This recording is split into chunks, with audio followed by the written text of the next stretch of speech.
নমস্কার, কেমন আছেন সবাই? আশা করি সকলে সুস্থই আছেন এবং ভালোই আছেন। আজ হলো বুধবার আর আমি চলে এসেছি ছর্দির বাড়ি। ছর্দির বাড়িতে আজকে সন্ধ্যাবেলা আমাদের একটু ফিস্ট আছে। ফিস্ট বলতে ছর্দি আয়োজন করেছে সবটা, শুধু আমি ওর হাতে হাতে একটু জোগাড় দিয়ে দেবো আর ও পুরো আয়োজনটা করবে। আর এই গোটা গোটা যে মাংসের খিচুড়ি ছর্দি আজকে খাবে বলেছে, এই রেসিপিটি কিন্তু ও খুব সুন্দর করে। এত ভালো লাগে খেতে যে আজকে সেই জন্য ছর্দির বাড়িই চলে এলাম খিচুড়ি খেতে। ওই সন্ধ্যের দিকে একটু ফিস্ট হবে, সেই কারণে চলুন এইবার আপনাদের ছর্দির যে গাছ বসানোর শখ রয়েছে সেইগুলি দেখাই। এই যে দেখুন ছাদের মধ্যে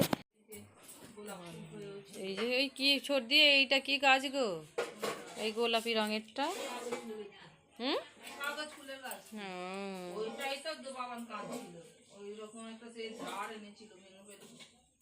সেটা তো আবার কি নালেই অমন ছিল। চলুন এখন যাই ছর্দিদের ওই সামনের পাড়টা। ছর্দি এখানে রোজ বিকেলেই কিন্তু বসতে আসে, আর বসে কিন্তু এখানে হাঁটাহাঁটি করেও পাগুলো বেশ ছাড়িয়ে নেয়। তাই আজকে যেহেতু আমি এসেছি, আমি ওর সাথে সঙ্গী হয়ে দুজনে চলেছি ওই পার্কের কাছে। কয়েকজন বসেও আছে ওখানে। ছর্দির কিন্তু তাদের সাথে বেশ গল্প করে বিকালের সময়টা কিন্তু খুবই সুন্দর কাটে।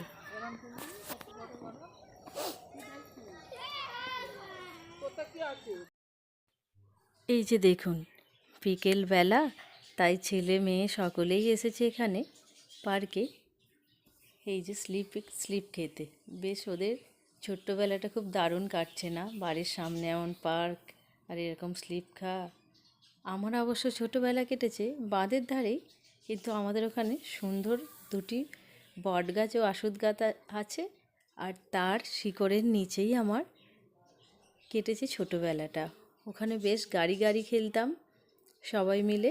আমাদেরও পাড়ার কয়েকজন বন্ধুবান্ধব ছিল, 6-7 জন। এই রকম করেই বিকেলগুলো কিন্তু আমাদেরও প্রচুর আনন্দে কেটেছে। ছর্দি এখন হাঁটবে ওই পাশ দিয়েও, প্রতিদিনই হাঁটে। আর আমরা এখন এখানে বসে গেছি দুজনে, আমি এবং আমার ছেলে। পার্কটি কিন্তু খুব সুন্দর বলুন, বেশ বাঁধের ধারে, কি সুন্দর। এই পার্কেই বসে ওরা তো গল্প করতে পারেই, আবার সাথে সাথে ওই যে পাশাপাশি রাস্তা দিয়ে যে লোকজন যাচ্ছে আবার সেগুলোও দেখতে পারে।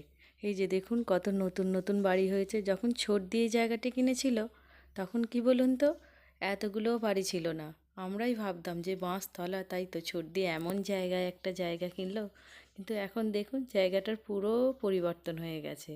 সামনে পার্ক, পাশাপাশি অনেক লোকজনা, বেশ ভালোই লাগে। এই যে দেখুন কতদিন পর দেখতে পেয়েছি আকন্দ ফুলের গাছ। আকন্দ ফুলের গাছ তো প্রায় বাঁধে হয়েই থাকতো, কিন্তু রাস্তার জন্য সমস্ত গাছ কেটে এইবার সন্ধ্যা হয়ে গেছে আর আমিও কাটতে বসে গেছি খিচুড়ির জোগাড়। ছর্দি শুধু মাংসই দেবে তা না, তার পাশাপাশি এই সবজিগুলোও দেবে। খিচুড়ির টেস্ট কিন্তু এই সবজি দিলে দ্বিগুণ বেড়ে যায়, আবার তার সাথে তো গোটা গোটা মাংস, এত সুন্দর লাগে।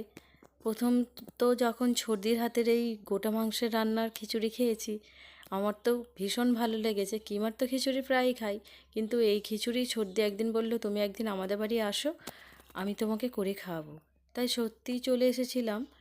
এত মুখে লেগেছিল যে আবারও চলে এলাম ছর্দির বাড়ি খিচুড়ি খেতে।